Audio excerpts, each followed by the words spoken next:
Hey everyone, welcome back and welcome to a great session on redefining innovation on user experience, how digital service providers raise the bar. And I'm joined by a great panel of experts. Let me take a moment to introduce them. Please say hello to Rupesh Chachki, VP of Cybersecurity of AT&T Business, Laurent Perez, Director, Application-Driven Network, Orange Business Services, and Bob Schroeder, VP, Data Product Management for Spectrum Enterprise. Gentlemen, thank you for being part of the MEF Infinite Edge series. We're so glad you're here with us today. How about, why don't, if you don't mind, take a brief moment, certainly introduce yourselves and the role you play in your organization, but also share maybe one piece on your perspective on key macro trends shaping today's networking environment. Rupesh, why don't we start with yourself? Great, yeah. So thank you very much for having me at this session. Let's start with a little bit on the introduction side. So Rupesh Chokshi with AT&T. I'm based in Dallas, Texas. I used to run the sort of the virtualization SD-WAN, SDN portfolio for AT&T, and recently sort of started to take over the AT&T cybersecurity portfolio. And there's a lot of convergence, right, in terms of network and security coming together. So the way I think about the market trends is, four things, right, that is really sort of driving tremendous amount of focus and momentum when it comes to SD-WAN or networking or security or other pillars. One is that, the corporate data centers are no longer at the core of the network, right? So there's this sort of transformation taking place. The second is, this need for, remote workers and home workers and mobile workers, and how do you bring all of those endpoints onto the network? The third trend is around zero trust, that you cannot trust any, application user interactions that are taking place. So every time you have to make sure you have the right kind of security posture and profile. And the fourth is the multi-cloud environments, where tremendous amount of workloads are shifting between multi-cloud environments to the edge, to the premises, etc. And we see the combination of all of these four trends then delivering and asking for this sort of, smart, intelligent, next-gen networking experience for our enterprise customers. Awesome. Thanks so much for sharing and sharing all the trends with us. That's awesome. We're going to keep going. Bob, love to hear from you. Hey, John. Also, I want to thank the MEF for the opportunity to join you and this distinguished panelists here today. And welcome to all of our guests from around the world. My name is Bob Schroeder. I'm with Spectrum Enterprise. My title is VP Product Management. I care for the data product portfolio at Spectrum Enterprise. We provide network, cloud connections, IT infrastructure solutions for clients nationwide. And our portfolio includes internet access, carrier Ethernet, SD-WAN, optical transport, voice, video, and managed services. Key verticals that we operate in include healthcare, hospitality, government, and education. And to build on Rupesh, I would say that I think we all know pre-COVID, enterprise clients were aggressively on this journey to update their corporate networks. Legacy MPLS networks started their migration over to carrier Ethernet and to SD-WAN. But that activity just came to a complete stop in March. But now I think IT leaders, they're turning their attention to serving a distributed workforce, as you heard from Rupesh, along with adding new capacity, more bandwidth, VPNs, and obviously more security to the network.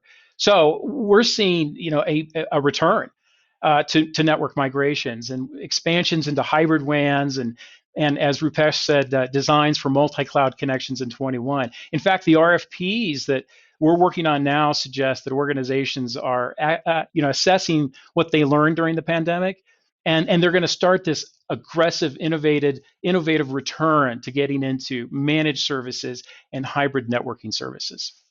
Oh, I love that you shared that, Bob. Thank you. And Lauren would love to get your update as well. Sure, thank you. So my name is Laurent Perez. So I'm part of Orange Business Services. I'm based in Perez, so within the connectivity business unit, and I'm leading a team which is called Application-Driven Networks. So in fact, in this activity, I'm really working on the transformation of our portfolio. So the idea is to accompany our customers in this new world where application and application performance is much more important than before. Integrating software-defined technologies, so in the WAN area, but also in the LAN area. So if I can say on the trends, so I do totally agree with what I heard before from my both my colleagues.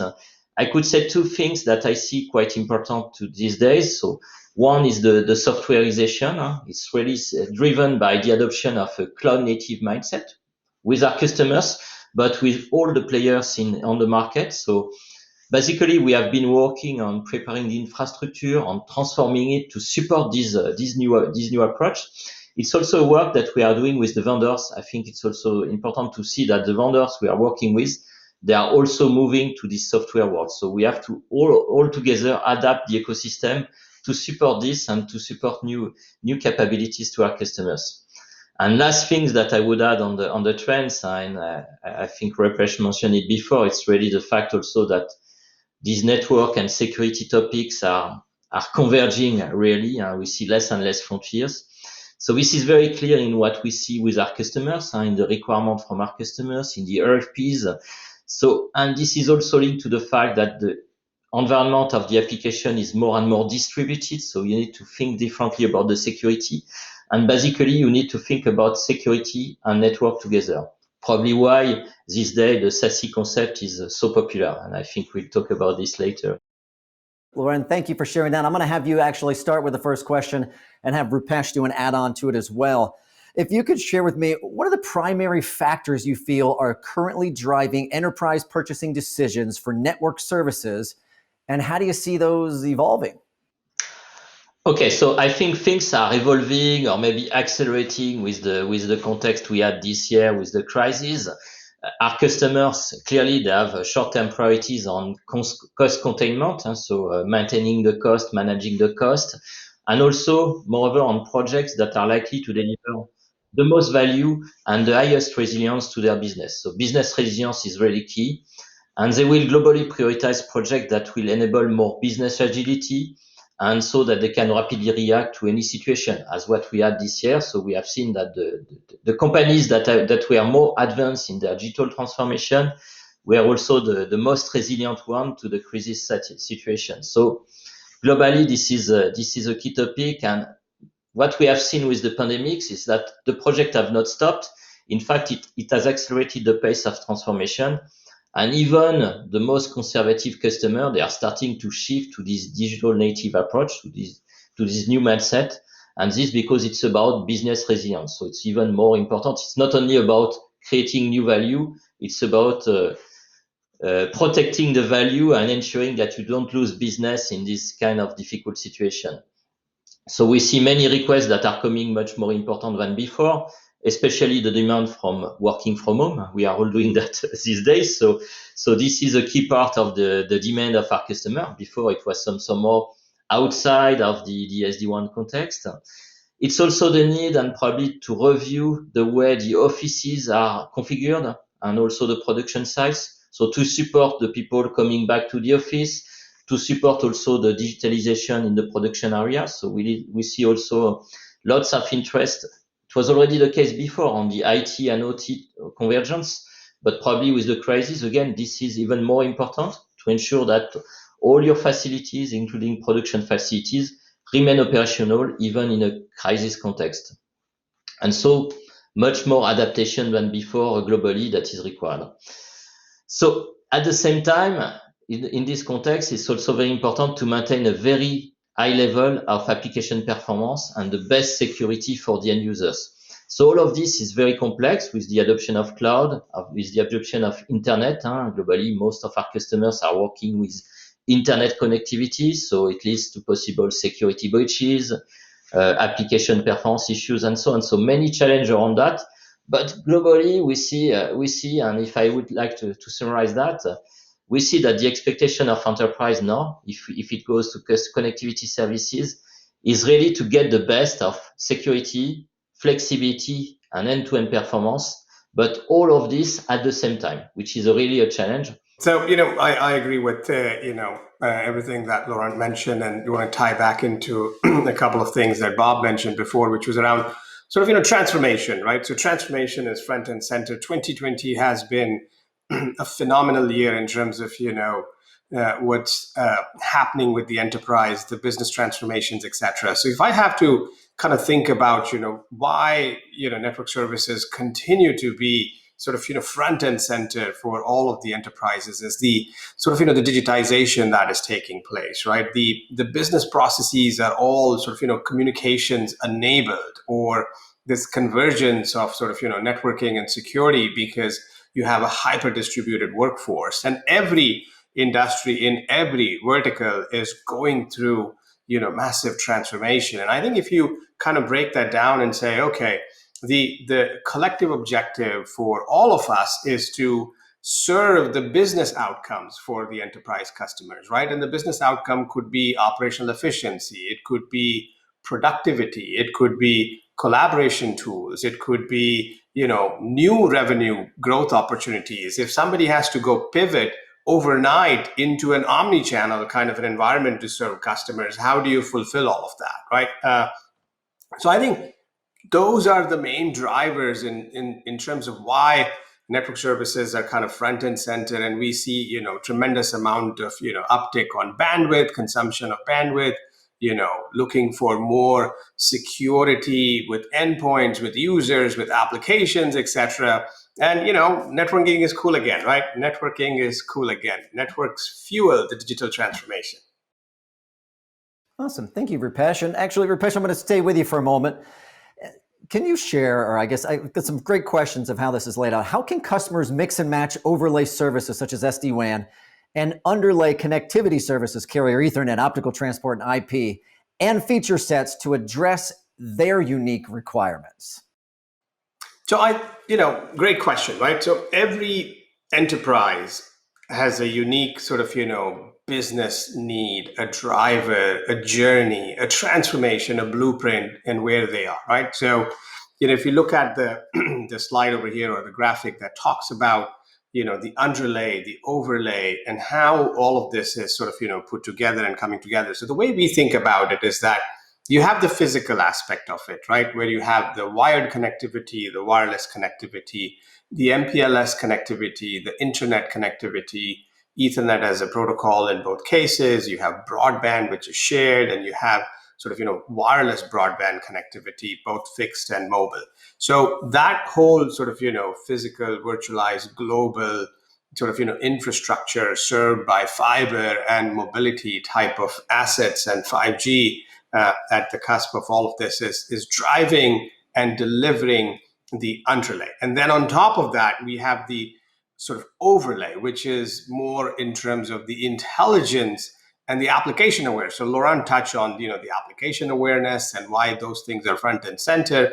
So think of SD-WAN as that sort of, dynamic application aware overlay. And then on top of that, you can run services. We show voice and collaboration as a services. You go deeper into the edge, whether it is sort of, the edge that is sitting in a storefront or in a hospital, or now with work from home, it's the branch of one, right? So we're kind of hyper distributed environments that we're serving. And then on the cloud side, it's all about performance and latency, and how do you get the workloads and the shifts, to be rapidly sort of, delivered.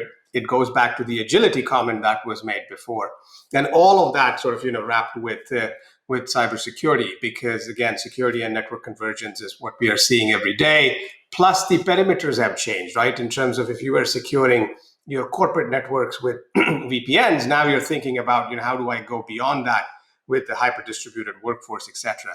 And then if you look at this sort of, second visual, which talks about the Frost and Sullivan research that has been done on what are the combinations that take place, right? So we see MPLS links and internet links. We see, dual dedicated internet links. We see one wired and one wireless connection. And SD-WAN provides that application-aware routing, the intelligent routing, the ability to know, what traffic goes on what network links, etc., and putting that whole solution together with the secure, intelligent overlay in conjunction with the underlay. So I think this is going to continue to be, the blueprint of the future. A lot of innovation happening in this space, and connectivity is front and center. SD-WAN with the intelligence and the software centricity delivers on all of the promises that we are discussing today. Tell me, Bob, what are some of the ways that Spectrum Enterprises is supporting the client journey of digital transformation and, so importantly, giving them a better user experience? Yeah, what we've been talking about here is this major migration of legacy networks, and clients are doing that because they want flexibility, control, and just overall better performance of their network. And I think today organizations have a vast array of optionality and network choice. It was really interesting to hear that networking is cool again, Rupesh. I'm glad to hear that, and I agree with you. It's always been so cool.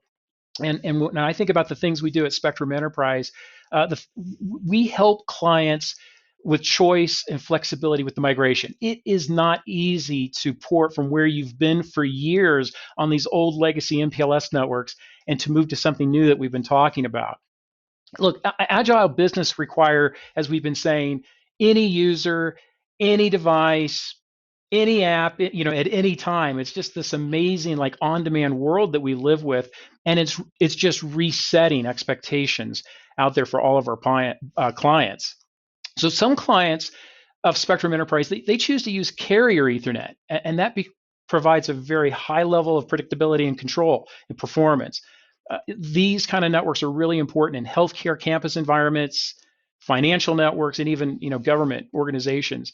Other clients are using the cool new disruptive technology of SD-WAN, and that's because it provides internet ubiquity, flexibility, and again that control feature that clients want to have in their network. It's just far better suited to support cloud applications and the distributed workforce that Laurent was just talking about.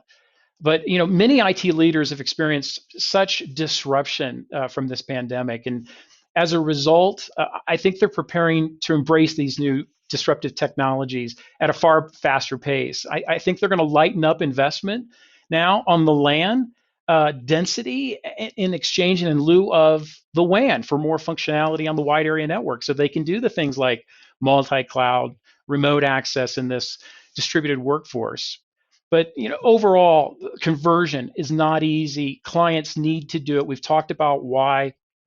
And our big advantage at Spectrum Enterprise is really just helping that client with choice, giving them flexibility, and helping them migrate at a pace that works for them, that gives them a modern network and an optimized network that maybe they've not enjoyed up to this point in time.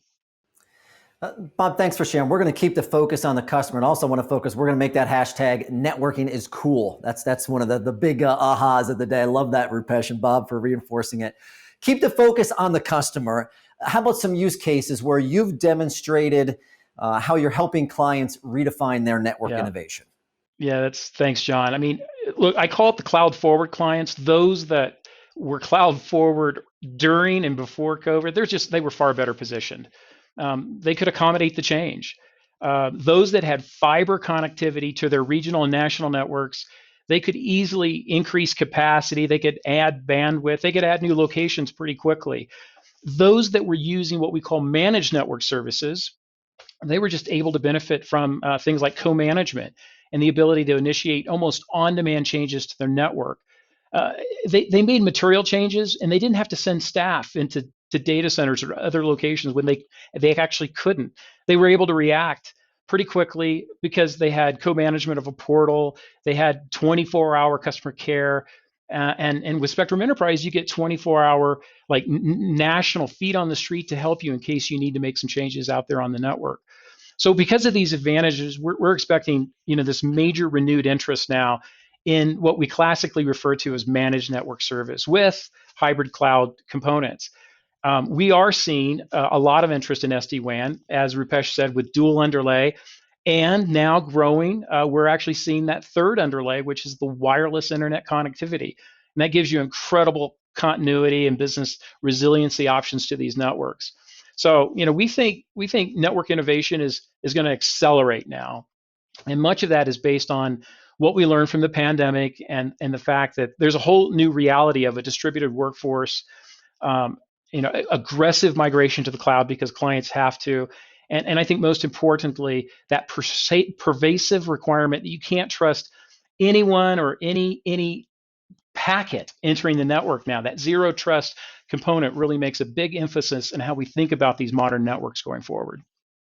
I think that's so true. Laurent, we're going to jump back to Europe. I've got a question for you, but the impact of the rapid adoption of work from home, or work from anywhere, I should say, on the infrastructure transformation journey. How much appeal is there for SD-WAN in this context?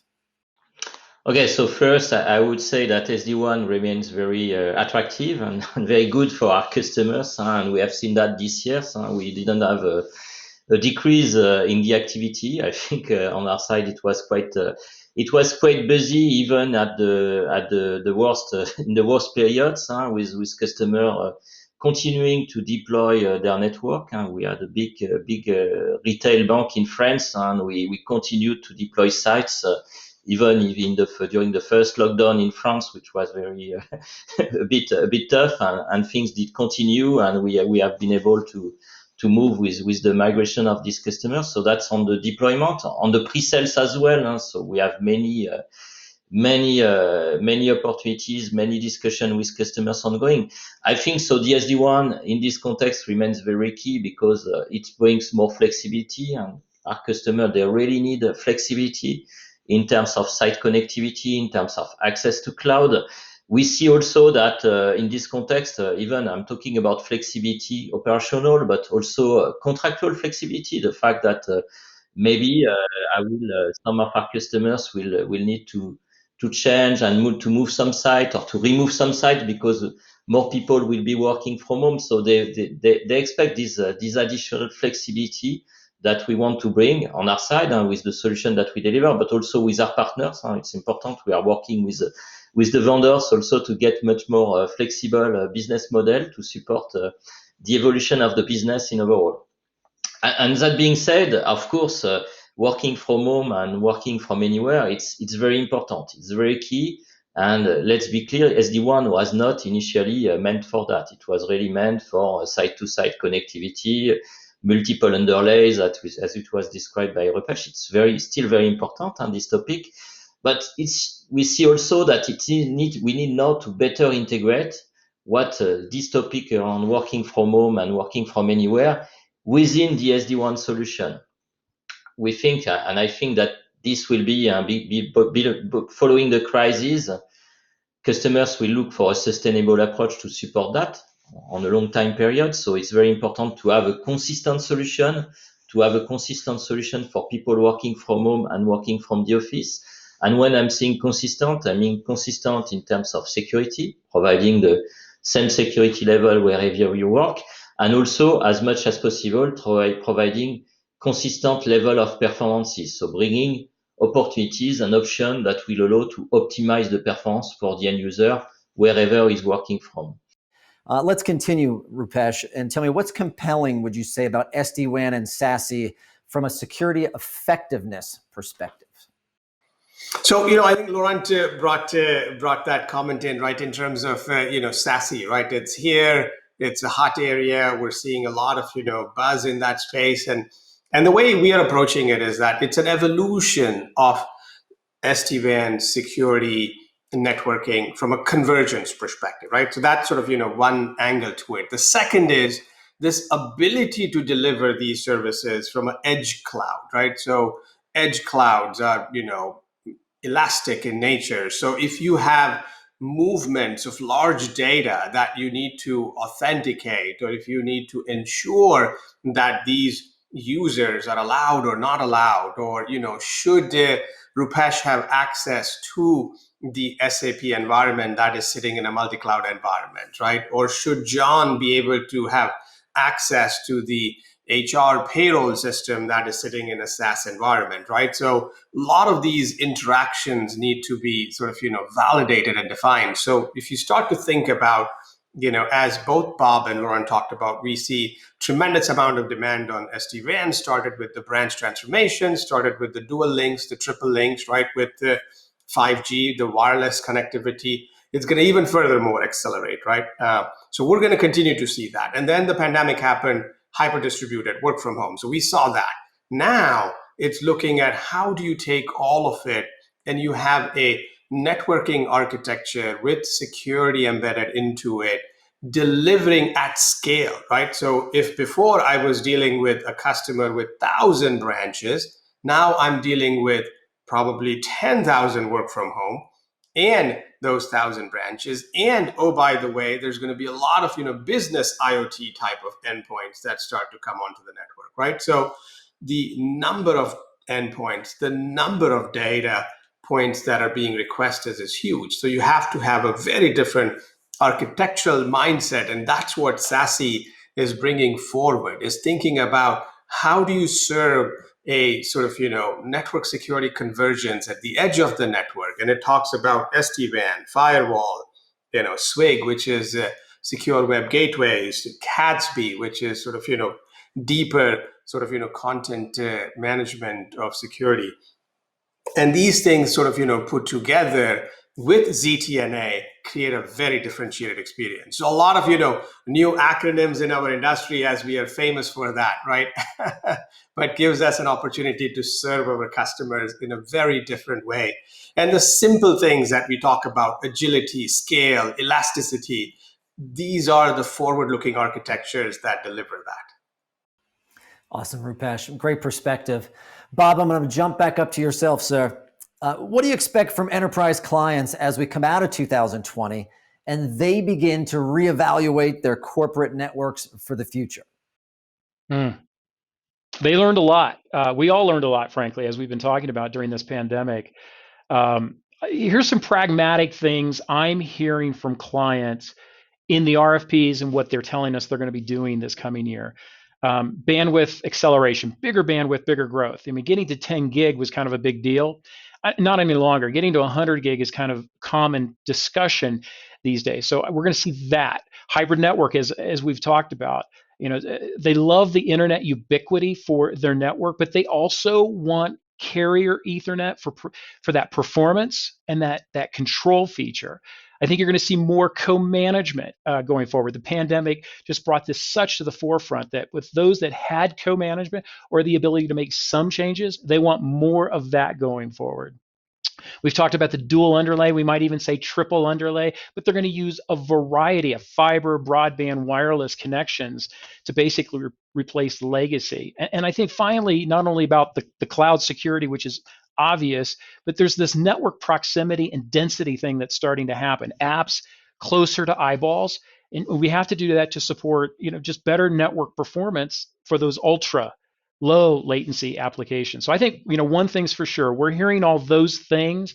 Clients are going to move away from those legacy networks, and they're going to do it at this accelerated pace. And they have to, because the legacy does not support the things that we've been discussing with you, John, here on this call. So clearly the widespread elimination of like the in-person meetings and the distributed workforce, real-time network performance needs, and built-in security, all of those things are driving preference now for networks. And those risk-adverse IT organizations, they learn, especially the hard way over the past 12 months, they're going to be less competitive going forward. They might even be paralyzed, frankly, if they don't evolve those evolve their networks to a modern network architecture we've been talking about. We're working at Spectrum Enterprise to specialize in giving clients, a path, a migration that's simple, easy, understandable, and less risky. And we kind of expect that network architectures are going to pivot away from these basic network connections and what I refer to as traditional telco-based SLA metrics, latency, availability, performance, in favor of things like end user requirements and end user application experiences. So overall, the coolness of our technology in this industry, things like VNFs, universal CPE, stuff like the cloud-based security, it's going to continue to have material impacts at the pace of clients' transition. And I think this COVID thing was absolutely a wake-up call. And those that had this conservative, slower adoption to new technologies, the wake-up call is really changing their perspectives, and they're going to make some big changes, we think, going into the new year now. Yeah, wake-up call to coolness. Absolutely. Once again, before we go far, I just want to thank those experts who have joined us. What a great diversity of talents from all around the world in this case. Truly appreciate you all sharing your time with us and sharing your expertise as well. And everyone watching and participating, this is just the beginning. This is episode 1 of the MEF Infinite Edge series. We got so much more to come, and we look forward to sharing more gifts, talent, expertise, and a little fun with you as well.